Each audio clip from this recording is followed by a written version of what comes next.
29 जनवरी 2024 को है संकटा चौथ, और इस संकटा चौथ को हम संकष्टी चतुर्थी के नाम से भी जानते हैं, तिलकुट चौथ के नाम से भी जानते हैं और गणेश चतुर्थी के नाम से भी जानते हैं। दोस्तों, ये साल की सबसे बड़ी चतुर्थी होती है, क्योंकि इसे दोस्तों संकष्टी चतुर्थी भी कहा जाता है, संकटा चौथ भी कहा जाता है और तिलकुट चौथ भी कहा जाता है। अब दोस्तों, ये दिन इतना ज़्यादा खास है क्योंकि दोस्तों ये जो दिन पड़ रहा है ये सोमवार के दिन पड़ रहा है। 29 जनवरी 2024 को सोमवार का दिन ही है। सोमवार का दिन होने के साथ साथ में इस दिन चौथ भी है, तिलकुट चौथ, संकटा चौथ, गणेश चतुर्थी भी है। भाई, आप लोगों को ये मौका बहुत ही समय पश्चात मिलता है। पूरे एक साल में एक बार ऐसे मौके आते हैं जब आपको कुछ ऐसे इन खास दिनों पर कुछ खास उपाय कर सकते हो, जिन खास उपाय करने से भगवान आपसे प्रसन्न होते हैं। और दोस्तों, जब आप किसी खास दिन पर कोई उपाय करते हो तो आपको उसका फल दुगना होकर मिलता है। आपको उसका फल इतना मिलता है कि आप कल्पना भी नहीं कर पाते हो। आज इस वीडियो में हम आप लोगों को 29 जनवरी के दिन किए जाने वाले सोमवार संकष्टी चतुर्थी के दिन किए जाने वाले कुछ ऐसे खास उपाय यहाँ पर बताने जा रहे हैं, जिससे उपाय को यदि आप लोग कर लेते हैं तो आपके घर में पूरे साल भर कभी किसी चीज़ की कमी नहीं होने वाली है।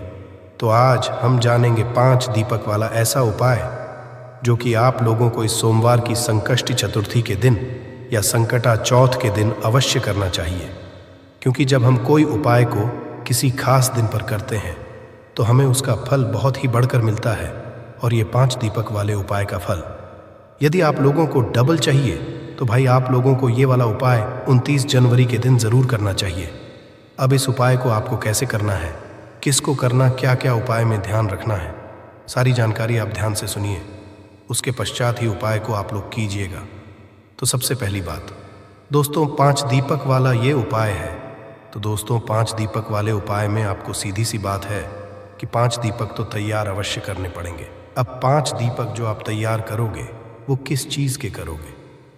यहाँ पर आप लोग चाहो तो मिट्टी के दीपक ले सकते हो। मिट्टी के दीपक लोगे तो नए दीपक आपको लेने पड़ेंगे, पर आप लोग चाहो आटे के दीपक भी ले सकते हो। जो आटे के दीपक आप तैयार करोगे, उस आटे के दीपक के अंदर मतलब जो आटा आप गूंदोगे आटे के दीपक बनाने के लिए, उसके अंदर आप कुछ नमक वगैरह नहीं मिलाना। सादा आटा लेकर उसको गूंदकर उसके 5 दीपक तैयार कर लेना। जैसे ही आप लोगों के 5 दीपक तैयार हो जाते हैं, भाई ये वाला उपाय आपको करना किस समय है, ये भी प्रश्न आपके मन में एकदम से आ जाएगा। तो इसका जवाब आप भी दे देते हैं। तो देखो, ये 5 दीपक वाला जो उपाय है ये होगा प्रदोष काल में, शाम के समय में। देखो, सोमवार का भगवान शिव जी का सबसे प्रिय दिन रहेगा, साथ ही में भगवान गणेश जी का गणेश चतुर्थी, संकटा चौथ, तिलकुट चौथ, संकटा चौथ का दिन रहेगा। ये दोस्तों एक ही दिन है, बस इस दिन को इतने नामों से जाना जाता है। तो इस दिन शाम के समय जब आप ये उपाय करने वाले हो तो उसकी 1-2 घंटे पहले आप अपने इस करने की तैयारी कर लेना, ठीक है। साथ ही में दोस्तों, आप लोगों को क्या करना है कि अपने वह 5 दीपक जो आप बना रहे हैं आटे के, वो एक मीडियम साइज के बनाना, ज़्यादा छोटे मत बनाना। कुछ समय तक वह दीपक जलने चाहिए, इस बात का आप लोगों को ध्यान रखना है ना। तो 5 दीपक जैसे ही आप लोग बना लेते हैं, उनको एक प्लेट या छोटी सी प्लेट कटोरी में जमा कर रख लो, जिसके अंदर आपकी यह 5 दीपक रखा जाए। अच्छे से है ना। तो 5 दीपक अपनी प्लेट या कटोरी या थाली या पूजन वाली थाली के अंदर रख लेना आप लोग। उसके पश्चात में दोस्तों, इसके अंदर आप लोग बाती कौन सी रखोगे? तो देखो, इसके अंदर आप लोग रखोगे गोल बाती। गोल बाती रखने का एक कारण है, क्योंकि देखो जितने भी देवता होते हैं उनके लिए गोल बाती लगती है। जैसे कि भगवान शिव जी के लिए भी गोल बाती लगती है, भगवान गणेश जी के लिए भी गोल बाती लगती है। और ये जो दिन है वो भगवान शिव जी का है, सोमवार के दिन, और भगवान गणेश जी का भी है। मतलब यही दिन है ना, क्योंकि इस दिन चौथ का दिन है, चतुर्थी का दिन है। तो भाई आप लोगों को इन 5 दीपकों के अंदर एक एक गोल बाती रखनी है। अब दोस्तों, कई सारे लोग क्या करते हैं कि वो बाहर से बनी हुई गोल बाती लेकर आते हैं और उन गोल बाती का प्रयोग इन दीपकों में करते हैं। पर हम आपसे यही बात कहेंगे कि आप यदि कोई भी बाती उपाय में ले रहे हैं तो ये कोशिश कि आप बाजार से रुई तो लेकर आ जाया कीजिए, पर रुई से अपने हाथों से उस बत्ती को बनाया कीजिए। क्योंकि जब आप अपने हाथों से बनाई हुई कोई चीज़ से उपाय करते हैं तो भगवान जल्दी प्रसन्न होते हैं, ज़्यादा प्रसन्न होते हैं और आपको फल भी ज़्यादा देते हैं, है ना? तो आपके पास यदि रुई हो तो आप पहले ये कोशिश करें कि आप अपने हाथों से बत्तियां बना लें। ठीक है, 5 ही 2 बत्ती बनाने की कोई ज़्यादा तो हमें है, तो गोल बत्ती आप लोग 5 बत्ती बना लेना और एक एक दीपक के अंदर 5 दीपक के अंदर एक एक गोल बाती आप लोग रख देना। ठीक है, अब यहाँ तक तो बात आप लोगों को समझ आ गई होगी, पर इसके आगे की जो बात है वो ध्यान से सुनना। इसके अंदर आप डालोगे क्या चीज़? बहुत सारे लोग अब यहाँ पर प्रश्न अवश्य करेंगे कि हम इसके अंदर डालेंगे ये चीज़। तो देखिए, इस वाले उपाय में जो आप लोगों को इस 5 दीपकों के अंदर डालना है वो मुख्यतः रूप से अशुद्ध देसी गाय का घी डालना है। देखो, हम हर बार शुद्ध देसी गाय का घी इसीलिए बोलते हैं, कई सारे लोग क्या करते हैं कि बाजार का घी लेकर आते हैं और उसे उपाय में प्रयोग करते हैं। अब जब भगवान शिव जी के कार्यों में, भगवान गणेश जी के कार्यों में, उपायों में उनको प्रसन्न करने के लिए आप मिलावटी चीज़ उपाय करोगे तो वो उपाय कभी काम ही नहीं करेगा। इसीलिए आप हर बार खास रूप से बोलते हैं शुद्ध देसी गाय का घी। उसका कारण ही यही होता है क्योंकि भगवान शुद्धता से मतलब प्रतीक होते हैं और वो शुद्धता से ही प्रसन्न होते हैं। तो इसीलिए दोस्तों, भोजन वाले कार्यों के लिए तो थोड़ा सा शुद्ध देसी गाय का घी आप अपने पास हमेशा रखा करो। क्या पता कब काम आ जाए किसी अच्छे उपाय को करने के लिए, है ना? तो आप लोगों को करना क्या है, ये जो शुद्ध देसी गाय का घी है ये आपने 5 दीपकों के अंदर डाल लेना है।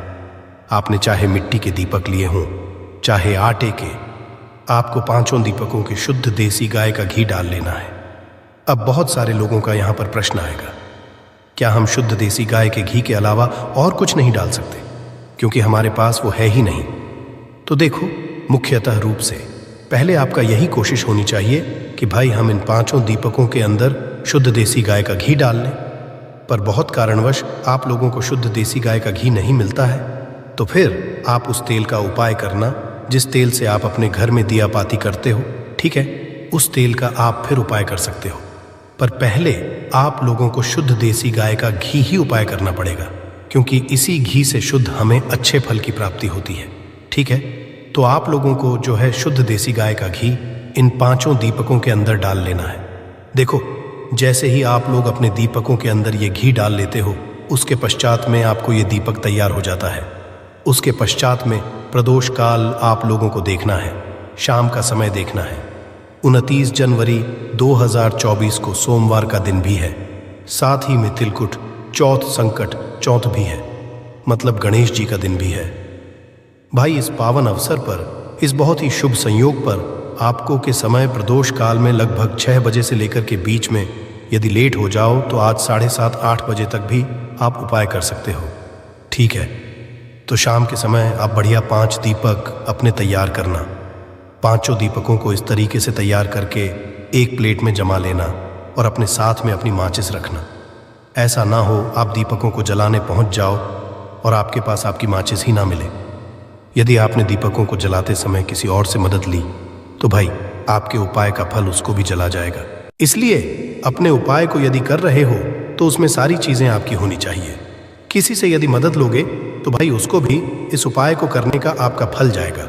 उपाय आप करोगे पर फल उसको भी मिल जाएगा। हाँ, इसलिए अपनी खुद की माचिस लेकर जाना है ना। अब अपने घर से आप शाम के समय निकलना है, 6 से 7 के बीच में या 8 बजे तक भी आप निकल सकते हो, है ना? अब देखो, यहाँ पर हमारे यहाँ 5 दीपक, आप 5 दीपकों को आप लोगों को एक जगह पर नहीं लगाना है। ये 5 दीप आपको 5 अलग अलग जगहों पर लगाना है, पर वो 5 अलग अलग जगह है। कौन सी और दीपक को किसको लगाना है? तो देखिए, खास रूप से ये वाला उपाय माता और बहनों को करना चाहिए, पर किसी कारणवश किसी के घर में माताएं बहनें नहीं हैं तो कोई बड़ा जो भी हो घर का वो इस उपाय को कर सकता है।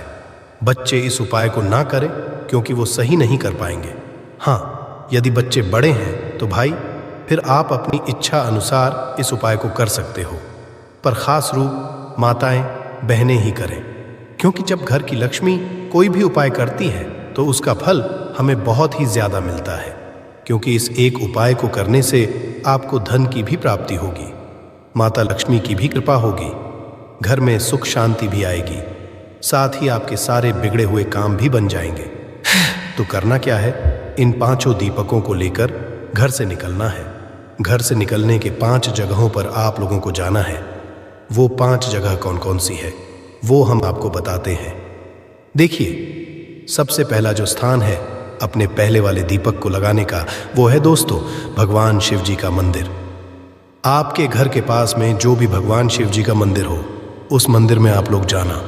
भगवान के मंदिर के अंदर प्रवेश करके भगवान शिव जी के दर्शन करने के पश्चात इस एक दीपक को अपनी माचिस से अपनी ही प्लेट के अंदर या पूजन वाली थाली के अंदर जलाना और उस दीपक को उठाकर भगवान शिव जी के पास में रख देना। आप चाहो तो इस दीपक से भगवान की 1-2 बार आरती भी उतार सकते हो, 7-8 बार आरती भी उतार सकते हो, कोई दिक्कत वाली बात नहीं है, ठीक है। उसके पश्चात इस दीपक को भगवान शिव जी के पास में रखकर भगवान से हाथ जोड़ के प्रार्थना करके आपकी कोई ऐसी खास मनोकामना जो आप भगवान से चाहते हो, मांगना चाहते हो, वो बोलकर आप वहाँ से आ जाना, ठीक है। पहला दीपक मात्र भगवान शिव जी के मंदिर में लगाना है। पहला दीपक लगाकर भगवान के धो देकर मंदिर से बाहर निकल जाना, ठीक है। उसके पश्चात में दोस्तों जो दूसरा दीपक होगा वो आप लोगों को लेकर जाना है जहाँ पर भी बेलपत्री का पेड़ हो, मतलब बेलपत्री का बड़ा वृक्ष छोटा नहीं हो, पौधा ना हो, बड़ा वृक्ष हो, उस मंदिर के आसपास या घर के आसपास जहां पर भी बेलपत्री का पेड़ हो वहां पर लेकर जाना।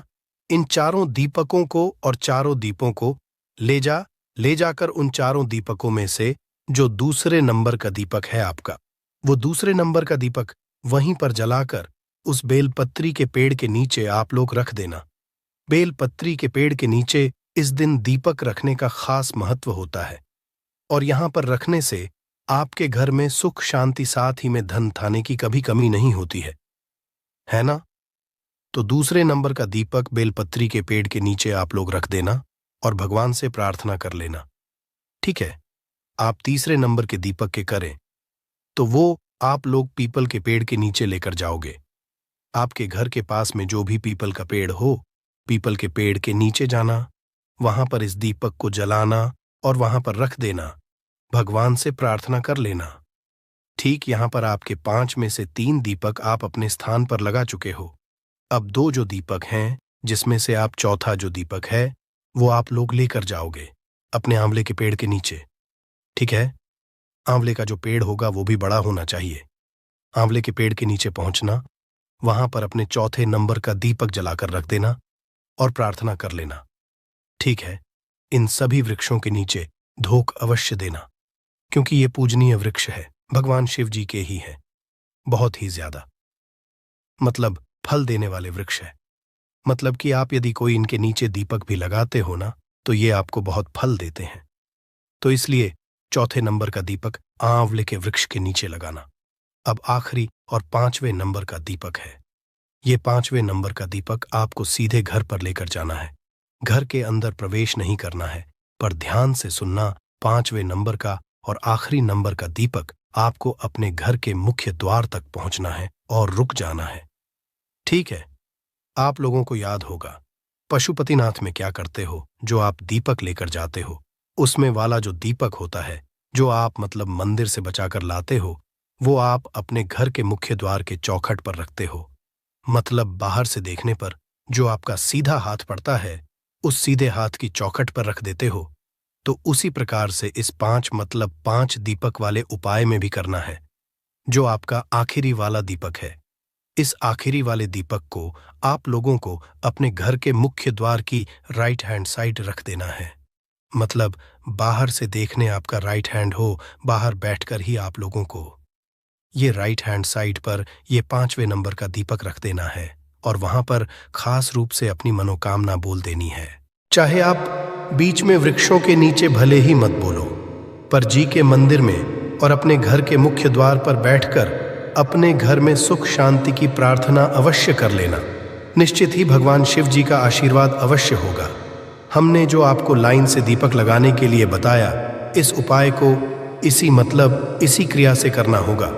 आप लोगों को जी के मंदिर में, फिर इन वृक्षों के नीचे और फिर आखिरी में अपने घर के मुख्य द्वार पर आकर आप लोगों को ये वाला दीपक लगाना है और भगवान से प्रार्थना अवश्य कर लेना दोस्तों।